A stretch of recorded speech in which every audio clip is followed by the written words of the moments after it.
pegawai kerajaan berstatus pegawai penerangan kanan dengan gaji 5,500 berjaya mendapatkan dana pinjaman peribadi sebanyak 181,500 dengan bayaran bulanan sebanyak RM1,972 sebulan selama 120 bulan. Bayaran balik tuan pelanggan ini mempunyai komitmen semasa 1,100 dengan baki DSR-nya 2,200. Beliau menggunakan RM1,972 untuk membuat pinjaman peribadi ini tuan.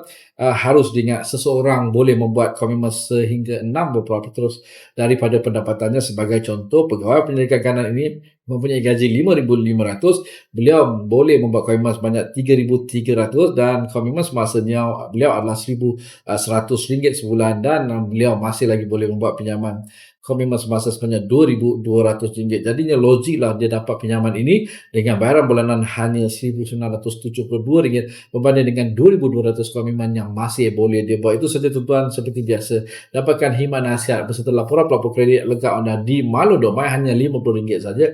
Kami akan bantu anda mendapatkan dana ataupun membuat persetujuan semula komitmen untuk menjimatkan poket anda. Dan seperti biasa, dengan MyLoan pinjaman anda menjadi lebih mudah. Assalamualaikum, salam sejahtera dan jumpa lagi.